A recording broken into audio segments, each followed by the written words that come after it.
Welcome back to The Purposeful Shift, a podcast for women who might be exploring their purpose in life or simply how to add a little bit more joy into their everydays. Today, I am thrilled to be joined by Toubie Jack, who is a plastic artist and is sharing an important message with the world through her creative practice. Welcome, Toubie. I'm so excited to talk to you today about your work and how you've arrived at this point as a plastic artist. So I wondered if maybe we could start with your journey. So I know you've always been an artist, but what's your journey from artist in the past to artist, plastic artist now? Okay, hi Emma. Oh gosh, yes, always been an artist. It's been a cool journey actually. I first started, obviously I went to art school, and then but I met somebody who was painting murals, and he said, "Come paint a mural with me," and that was my first passion. I painted murals for at least 15 years of my life. I loved it. I loved painting big, getting big. And then I delved into running an art club for a bit for children. Loved that. I ran my own art club for many years. I still do it now as a part-time job, but I don't run it. I work for somebody. And just always been a painter. But then how I became a plastic artist was I suddenly found myself quite drawn to saving plastic and realizing the impact that it had on the environment. And I also realized that I couldn't keep saving it and not doing nothing with it. So I started making some eco bricks, but it wasn't very fulfilling.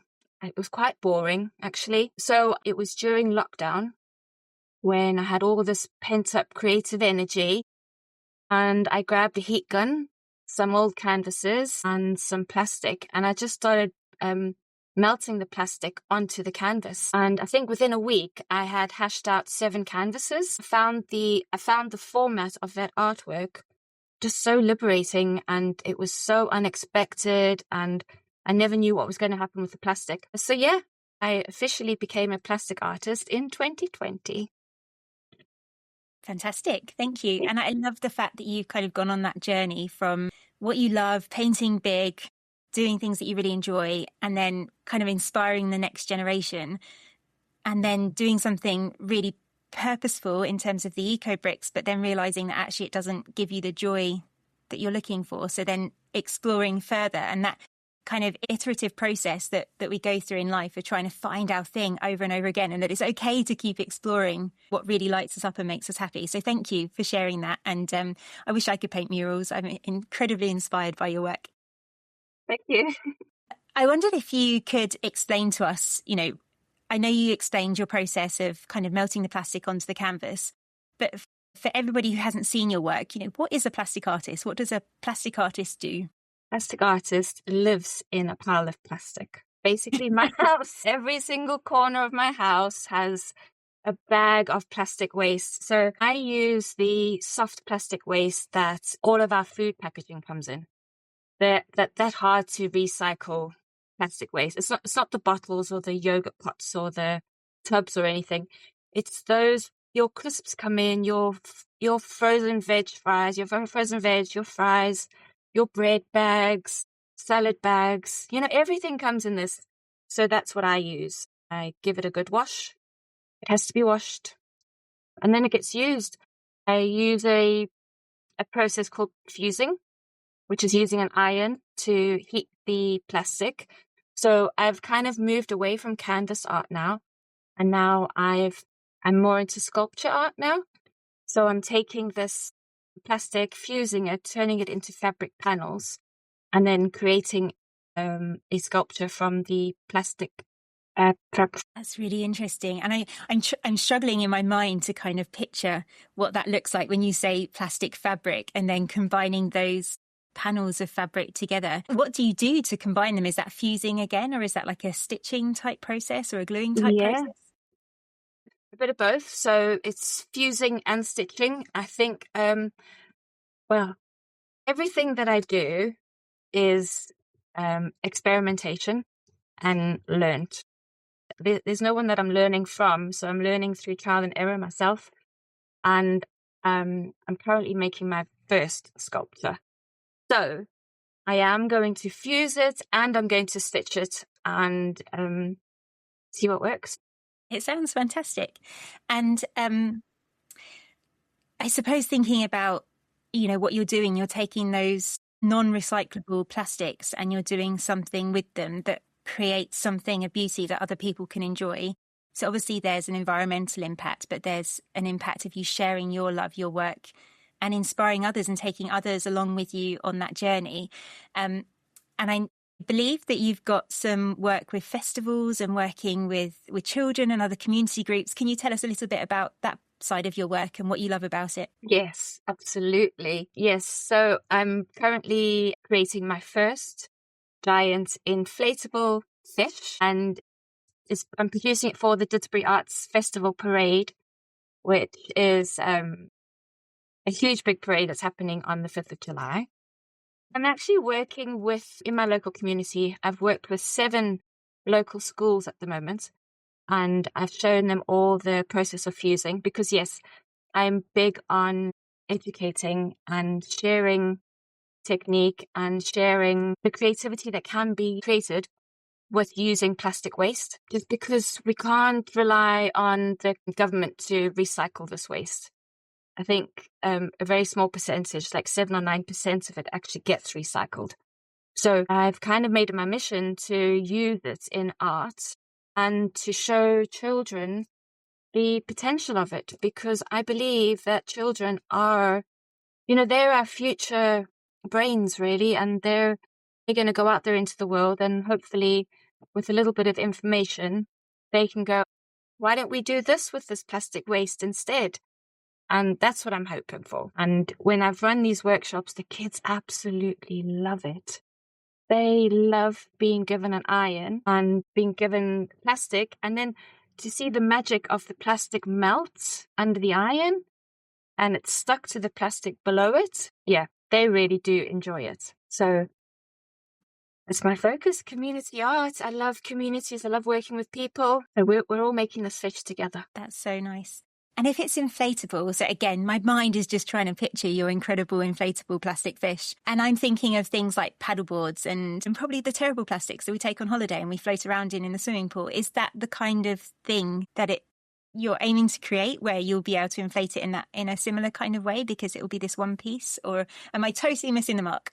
No, I think you're kind of there. I'm thinking more of a balloon type structure. It's going to be quite lightweight and it's going to be inflated. Well, we hope that it's going to be inflated through pedal power, so energy. That's my plan, and that's what we're currently trying to engineer. So at the festival, participants will be encouraged to come and cycle the bicycle to try and inflate the fish. So it's huge, big audience participation element as well. Science lessons. Science meets creativity and art and so many things all in one. It sounds fantastic. And yes. When is the Didsbury Arts Festival? Is the 5th of July? It is. It's taking place on the 5th of July. That's the parade. The festival itself starts a few days earlier, but the parade is the last and final day where my giant fish will be making its debut. I've been following you on Instagram and exploring all of your posts and seeing how things are evolving, and even just your plastics you sorted into your colours. Even that, I think, is incredible. And I can kind of picture it now, all these bags of plastic around your house, waiting for their new life and their new purpose. So what would you say is your biggest focus now and your biggest driver in your work? So once the festival is done and you've amazed all of these young and old brains with what's possible, what will happen next? What's next for Toubie? Well, so I'm currently doing a master's degree and the fish is my project. So to finish my degree, I actually need to say, what am I going to do with the fish afterwards? And afterwards, I want to take everything that I've learned, everything that I've created, and I want to take it to a new community. And I want to create a new inflatable with their schools, etc. That's the goal. Can you envisage a time when all of these inflatable wonders that you've created are perhaps exhibited somewhere for everybody to come and see? And is that kind of on the cards, do you think? Wouldn't that be amazing? You've just given me an idea to think about there. That would be cool. I think it should be like a visiting exhibition at the Science Museum or something similar, because it just seems to combine all of these, wondrous ways to learn, all wrapped up in one with the joy of creativity. So that's a great possibility, isn't it? Yeah, I think we should start pitching it now. So I wanted to ask, it sounds as though you're kind of living in a way which aligns with your values, which delivers you purpose, which helps you do the things which are really important to you. Was there anything at any point that almost stopped you following this path and arriving where you are today? No. I can honestly say that no. I've always just had this feeling that I need to do something super cool. And I don't know if that's a good answer, but no, I don't think there's ever been anything that's just kind of stopped me from doing this. Just kind of always wanted to do it. You just knew deep down in your heart that this is like your calling. Yeah, every single day I wake up and I'm doing something new. It just feels like I'm doing what I'm meant to be doing. And that must be really nice to wake up and really feel that sense of this is it. This is the life that I want, and I'm living it day in, day out, and living my values and what's really important to me. It is really cool. But although sometimes I do question my choices when I am walking through a mountain of plastic in my living room, but I know deep down that one day I will have a huge big warehouse where all this plastic will live. Maybe. It's on the cards. Yeah, absolutely. And I'm thinking of things like scrap stores. So where I am in Cornwall, we have a couple of scrap stores, and one of them I visit quite regularly. And when I'm having my clear outs, I'm on a purge at the moment. I really want to, I'm going to be a minimalist. I'm a bit of a hoarder, but I really want to, I've got a goal of 30%, losing 30% of our stuff. And so I go through these purges in the house of trying to get rid of things. But what happens is that I sort them. They go into piles or into bags, plastic bags, sorry. And then they go into the garage, and then they never really make it anywhere beyond that. And I sort them, and obviously some things just need to be recycled. Some things, unfortunately, I'm trying to find ways to avoid landfill as best I can, but yeah, there's not always many opportunities for some things. And then the scrap store is like my saving grace. I'm like, brilliant. The scrap store, I know that they can take this piece of fabric or this jumper with a hole in, that I can just cut the hole out and cut the jumper to pieces. And then that's pieces of small fabric that people can use and things like that. But then I turn up at the scrap store with like a boot full of things because it's like 15 miles away. So I kind of save it up for these special journeys over there. okay. I just think that idea that people can see rubbish, or what they perceive to be rubbish, or things that don't have a purpose and would otherwise have gone into landfill or potentially been recycled, and then make something new of it, is just, that to me is really exciting. And recently I saw something, I'm sure it might have been one of the other MA students actually who shared it, that there's a recycling and landfill site. I have a feeling it might have been in Sweden, where they now have a shop. I think it's even a shopping mall next to the landfill site. And they basically take anything that goes to that depot, and they use volunteers or they share it within the stores, and the stores then repurpose that item. I think what a fantastic idea. So it's kind of one up on or a different version of charity shop, I guess. It's like, maybe it's a difference between a scrap store and a charity shop, but then you've got artists and creators and people with skills taking those items and then making them into something that people then want to go and buy. And I was like, this is incredible. Why aren't we doing this in the UK? And I can kind of see your warehouse as the start of that evolution. That's a fantastic idea. Absolutely. Yeah, it seems so obvious, doesn't it? But I guess it's the value of land. And so also well done to you for making that journey to the scrap store quite regularly. I mean, that's really cool. I'm not sure they like me turning up. I have a whole bag of pencils and pens and colouring stuff. And I'm like, well, someone might be able to use it, but I don't want to put it in the dump. And they're like, it's you again. Anyway. There is a charity, actually. It's an African charity. You can actually send all your old pencils, felt tips, all stationery items to them. I think it's called Pens for Africa or something. Don't quote me on that. But You can actually mail them. I was just looking behind me. I have a book up there called Pencils of Promise, and I'm sure it is about sharing stationery with children. It was quite an old book, but this guy basically took stationery supplies to children in Africa because they didn't have basic materials to learn with. So yes, stuff like that still exists. Yeah. When I was thinking about, this stuff that I'm trying to sort and dispose of in an appropriate way, like I've got a bicycle that I don't know how to repair, and someone might choose to repair it, but everything's rusty, the chain's rusty, the brakes are seized. But actually, apparently you can take it to Halfords, and as long as it's still functional and it just needs those things changed, they will do the changing, or they will work with an organisation. And then the bikes get shipped to Africa as well, so that they can be used. And I thought that was an amazing thing. And nice. I didn't know about it. And I think there's a lot of these wonderful projects that are happening that people just aren't always aware of. And, the knowledge of them just doesn't reach far and wide. And in show notes for this podcast, we will definitely share the Didsbury Festival and anything else that you're working on, so that people can get in touch and follow you on Instagram and find out more about what you do. So I wanted to ask you, I know you're doing your Masters. What else are you excited about for this year? Is there anything else coming up that's really getting exciting for you? My main focus is graduating in September and the Fish Festival in July. Those are my big things. I don't have anything else on the cards. That's all I'm focused on. Maybe take my fish to one more festival in the summer. But yeah, I don't think my dream can get any bigger right now. Sounds like idyllic days. Is there anything that surprises you now about Toubie today, maybe compared to Toubie pre-plastic art, or, when you first started your career as an artist? Yes.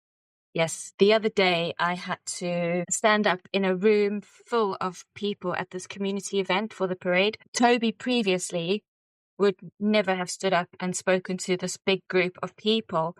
But this project actually fills me with so much passion, and I believe in it so wholeheartedly that I stood up in front of this group, had this room full of people, and I spoke about my project, and it felt like the most natural thing to do. I was a bit nervous, obviously, but it just felt like my confidence is just like super skyrocketed. Yeah, so I am a mere fraction of the Toubie that I was before. Or Toubie before was a mere fraction, however you say it. However you say it, yeah. I used to be a shy little girl. Didn't push myself. But now I'm just going for everything that I can go for. So I feel that this project is me. And do you think that kind of, I don't want to say courage, but it was courage to stand up in front of that group and to speak. Do you think the fact that you feel so passionately about it, do you think it is your drive that's just giving you all the momentum to follow and to be so focused, like your North Star, what you're meant to do, and you're out there and you're doing it, and you're kind of reinforcing that this is the right thing for you every day? And I guess what I'm trying to ask is, the Toubie that you are today, is that, I'm not wording this well at all. You're doing fine. My question actually is, is it that kind of inner drive and the awareness that you're living your dream that's giving you the courage and the momentum to kind of keep putting yourself out there into situations like talking in front of that group where you might have felt a bit uncomfortable, but you're out there and you're doing it because you believe in what you're trying to achieve? Here we go. I think that question was put quite well. It's a question that answered itself. Really do think yes, because I am so 100% invested in this project, and it's my own project. It's my dream. It's nobody else's dream. It's nobody else has said, will you do this for us? I have said, I'm going to do this. So I think, and there's nobody else doing it. Well, I can't make that claim, can I? I mean, there's nobody else doing it my way. So yes, I do think that it's because that it's mine that I feel so super confident about it. What's great is actually at this community event, I was actually asking for adult participants to come and help me in the next stage in the project. And I was so overwhelmed because they were literally queuing up to come and speak to me to offer assistance, which was mind-blowing to me, and even gives me even more confidence to push forward even bigger, I guess. Absolutely. And to have that queue of people that are behind you, that believe in you, that can see the value in what you're doing and enjoy being part of that journey and part of that process with you. I mean, that must feel fantastic inside. Very cool. Yes, it does. It does. Excellent. I love that. I actually have my first workshop booked through that meeting next Tuesday. So that they wanted it to happen so quickly. Like there was no time. We booked it that day. Like, let's do it. So I was like, okay. That's really cool. And I love the fact that if people had a perception of certain types of art, for example, being more child focused or certain types of art being more for adults, and that you've created something where everybody can enjoy the process of being creative. And Yeah. I imagine that a lot of the joy comes from the creative process rather than, not that they don't get joy from the finished object, but they get joy from the actual process of creating rather than the finished piece on it. Yes, absolutely.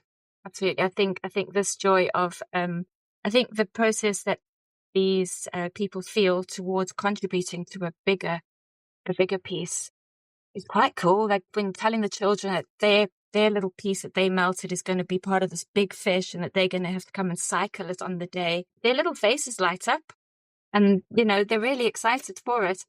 And, it is for all ages. Quite cool. And when you see the pieces that people create, do you have a vision already forming in your head about where that panel, that piece that they've created is going to go on the fish? Or are you going to wait for all of the pieces to be created and then work out how it all fits together? Yeah, not at this moment. I don't know where the pieces are going to go yet. As you say, I'm just going to wait until everything's finished and my panels are finalized. And then we'll take it from there. Back to the drawing board, I guess. Back to the creative process. That's the fun bit. The fun bit, yeah. Not to say that nothing so far has been fun. I have worked with 450 children so far on this project, and I've done 9 workshops, I think, and in schools, and every workshop has been phenomenal. Every kid has had a good time. Well, I wouldn't say every kid. I mean, I'm sure there's not every kid. Did you, talking of the children in the workshops, I mean, having worked with that number of children, I guess you've covered quite an age range and quite a number of kind of personality traits and potentially additional needs. Are there any kind of situations that have stuck with you where you've seen change in a child or children as a result or throughout the process of working with them? Well, the kids that I worked with were all in year 5 and year 6, so ages of 10 and 11. But not that I noticed anything because I was so busy focusing on their safety from the ions or whatever, but I have had comments from teachers to say that some of the kids in the classes have been, some of them have had special needs or some of them don't pay attention. But they have remarked to me that those kids were so engaged. They loved the new process, the new challenge, that they said it was actually quite really beneficial to watch those kids be so engaged in this process. So that is really, really good feedback for me, that if you just give kids a little bit of responsibility with an iron, they can actually... Absolutely. And I think as well, like for me, what resonated in like imagining myself in school and taking part of one of these workshops and how fun it would be, as well as that responsibility and the process of creating. But when I think back to my school days, the things that I look forward to the most, or the one thing that really stands out that I look forward to the most, was cookery classes. And I don't particularly like to cook, but I think it was being out of the classroom, being in a different environment, being able to see something from various components come together to be something totally different, and then getting to enjoy that, whether that was consuming it or just, enjoying that thing that you'd created. And I guess my own personal experience having children with additional needs and seeing them struggle through the school system is that actually schools and children would benefit so much from having more in their timetable that enabled children to have these experiences. And going off on a tangent, I know, and that's not what we're here to talk about, but it's just, it kind of really makes me happy to hear you talk about the children that have experienced the work that you've done, and how the joy for you is then extended to hundreds of children. And I just think that's so powerful. And when I'm thinking about what would my ideal day look like in my ideal life, and how I achieve purpose and kind of fulfill and leave a legacy, and it just sounds like you're doing so many wonderful things that are going to create memories for hundreds of children and potentially lead them on to explore their creativity and become artists themselves, and look at renewables and look at how we can reduce landfill and manage our destruction of the planet. And I just feel like you've planted a seed through something that you love that has the potential to ripple and create incredible change in the future. And it just makes me really happy. And hearing your story makes me really happy.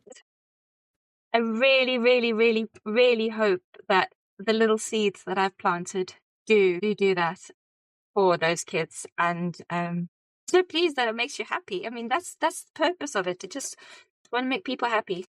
And the joy of the creative process as well, that we don't get to experience very often unless we give ourselves space to do that. And obviously that can become more difficult as adults too. So I love the fact that so many adults are choosing to get involved and be a part of this, that you're creating this wonderful fish. And I can't wait to see it. I'm so excited to see it. I'm going to be actively checking your Instagram as July comes around.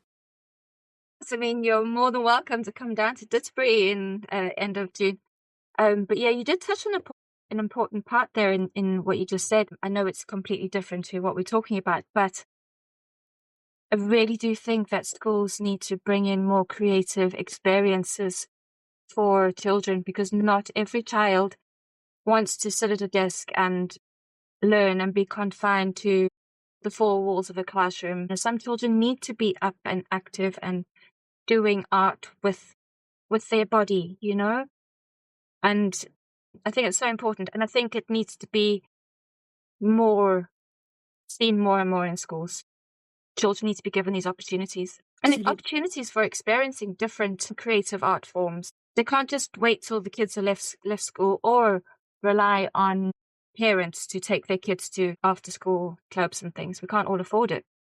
But, so, I mean, it's so important. I think another avenue of that as well is allowing children to experiment. And that's what you do through this practice.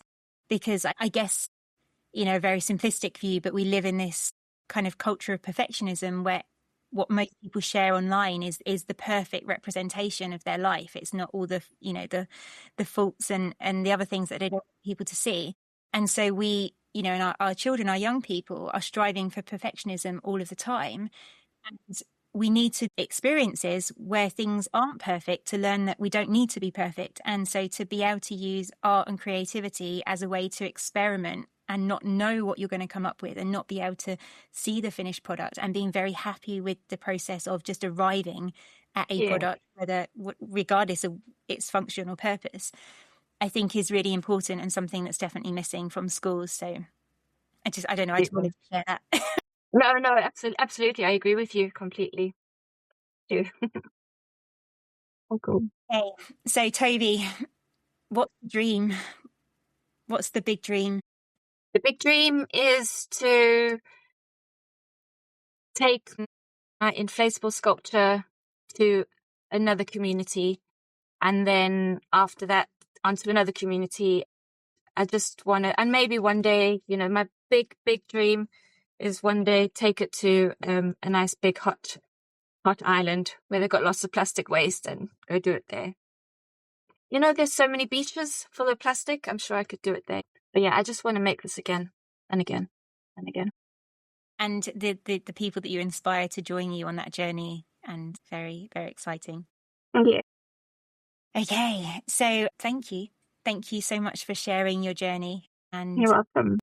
Really enjoyed finding out more about your incredible inflatable fish that I'm looking forward to seeing. One of the things that I like to do at the end of the podcast now is to ask you a question, which will hopefully help another person who's listening. So the question is, if one woman is listening right now who feels the nudge to make a change in their life, but they're feeling apprehensive or scared to act, what would you want her to know? Good question. I think I'd want her to know that you don't need to know everything. You don't need to have all the answers before you start, because everything can be learned along the journey. But the most important thing to do is to just ask that question, to make that request, and to see if somebody says yes or no. And if they say no, go back to the drawing board. But if they say yes, go with it. You don't need to know everything right at the start. I think that's my Toubie Jack advice.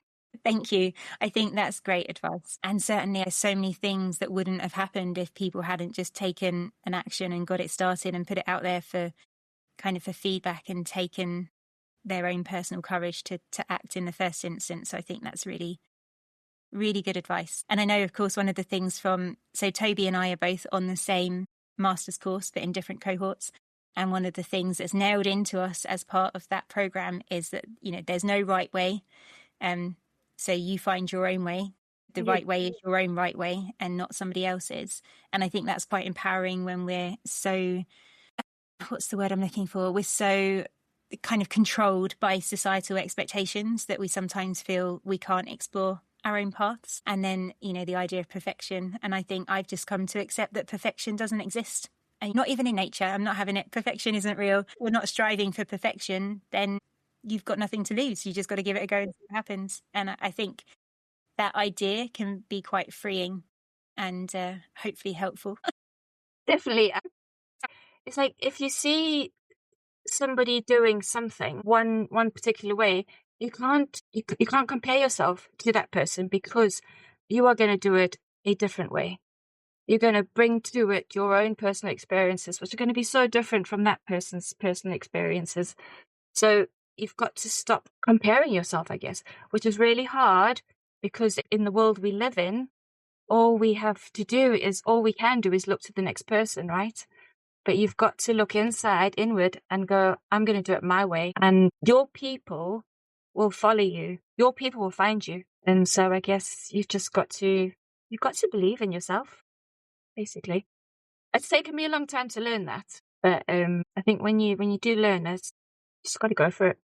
It is a hard mindset shift, isn't it? Yeah. To kind of trust yourself and your process enough that your people will find you. And clearly your story from your hall, you're standing up in front of that group and then having a queue of people, your people found you. People are finding me, yeah. Or I'm going out there and bringing them in, it's awesome. I think, I hope this conversation will have inspired lots of people to follow their thing, find their dream, because I think the way you've described your life and how you're doing what you want to do in the way that you want to do it, you're remaining true to yourself, you're following your passions, following your hearts. And every day sounds like a joy. And, of course, we all want. That's what we're looking for. That's what, we all want. We want to feel that purpose, to feel that joy, not necessarily on a, I'm going to quit my job and move to the other side of the world, big scale, but just in every day, finding those everyday moments of joy that make us feel really happy and fulfilled. And I think your story is just the perfect example of following your heart and finding your joy. And so I really appreciate you sharing your story with us today, Toubie. And like I say, we'll share some information in the show notes so people know where to follow you and where to find out more about your work and get involved. And I'm looking forward to seeing what the future holds and how you're going to change the world, one piece of unrecyclable plastic at a time. Thank you, Emma. It's been really great. I've really enjoyed this. And one last thing I'd want to say is you're never too old. You're just never too old to finally just go on that different path. And Emma, I wish you all success as well. Thank you very much. Podcasting journey. Thank you, Toubie. It's been such a pleasure to speak to you. Thank you so much for giving up your time to be here today. Thank you so much for joining me today for this special guest episode with the wonderful Toubie Jack. I'll be back next week for another solo episode. If you haven't already, please hit subscribe to be notified when the next episode is released. And if you'd like to find out more about The Purposeful Shift, you can visit our website, which is www.thepurposefulshift.co.uk, or you can find me on Instagram at The Purposeful Shift. Until next time, have a wonderful week, and I look forward to speaking to you again soon.